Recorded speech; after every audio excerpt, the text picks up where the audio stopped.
All right, let's get to our guy, Ricky Council. Right away here in the chat, we get one from Doug Craig again. Disappointed with Ricky Council, too.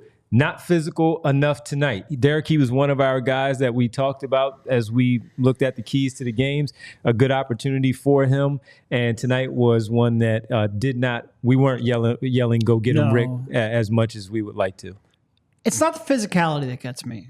And this is something that Kyle throughout all offseason was hammering home. It's not just a three-point shot you have to focus on. It's his decision-making. And I thought his decision-making was really, really bad early on. Defensively, he is still lost off ball way too often. And then offensively, I don't know what's got into his head, but he spots up from 30 feet out when he doesn't need to. There's nobody guarding him, and he'll be 4 feet behind the three-point line. It's what are you doing, Rick? Get up close to the line. No, his decision-making has not been good here so far in the preseason. He is, again, I don't like reading too much into preseason play, especially when you're going against an overmatched opponent. But decision-making is the one thing that I think you can really point to, and it's just defensively, he is not where. And Nick Nurse, every time he talks about him, he'll say something positive, and he's like, but we have to trust that he knows what he's doing defensively. Yep. He almost literally said that once while we were in the Bahamas. This was not a good indication of that. It's always a big giveaway when a coach has to offer up some, hey, this is a nice thing he does, but also we don't really trust him. Yeah. And doesn't say that, and that's in so many words, but says a variation of that.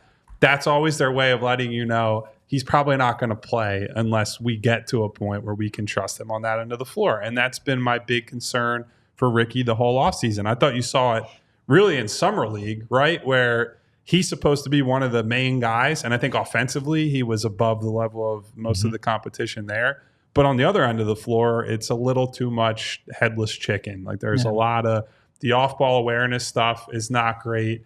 When he closes out, a lot of times it's out of control, flying by people. And look, that's going to happen from time to time. With him, it happens too often right now. And so that is a hard thing for coaches to look past. If you were creating a generic young player, right, the things that they will live with are well, if you miss some shots and we have to work around that, work on your shot, that's okay, right? If that's your main problem, that's something they feel like they can fix. When you're not paying attention as much as you need to, when they don't have an inherent trust that you're going to stick to the scheme, when they think you're going to play undisciplined, as Derek said, most coaches are not going to give you the time of day, and that's at any level, let alone in the NBA level. I just think Ricky is currently, from what we can see, I think he's fighting an uphill battle for a rotation spot. And not that KJ has been anything special, but I think he looks more like a normal NBA rotation wing right now in terms of positioning and instincts and things like that. And that's not good for him because Nurse was already inclined to play KJ over him last year. Yes. And I'm not sure that there's been any real progress made on that front. Yeah, and it's not like this isn't Charlotte. Charlotte, he might get his 20 minutes just because he has some talent and some potential. Nick needs to be able to trust him, and I don't think today was a good indication of that. He's playing against Jaylen Brown and Jason Tatum, and he's getting shook. Okay, we understand that. We're talking two All-NBA guys that just won a championship, won a Finals MVP. And we can understand that, where he may be a little bit off balance with some of those. But it's the ones that the guys are talking about where you're a help defense or you're playing off ball there, and you got to make sure that you're watching your man just a little bit and don't get lost for a backdoor cut by one of them for an easy bucket in the paint or along the baseline. You cannot have that. And then on the offensive end, he's 3 for 12, and you watch it and it's 3 for 12. Sometimes you're like, okay, that's a good shot. That's a good decision there. Tonight was just not it. And we go get him, Rick, quite often on this show. And tonight he went and got those shots, and some of those were really bad. And leaving his feet for a few of those passes, while they did not result in a turnover, in the moment, it was and you could see it as it was happening. Stop leaving your feet and throwing the ball the way that you're doing. And he's had some really good moments in the NBA in his young career. And in order for him to get on the floor, for the things that the guys are talking about of what Nick Nurse is looking for. Again, we highlighted it pregame because that's what's going to keep him on the floor.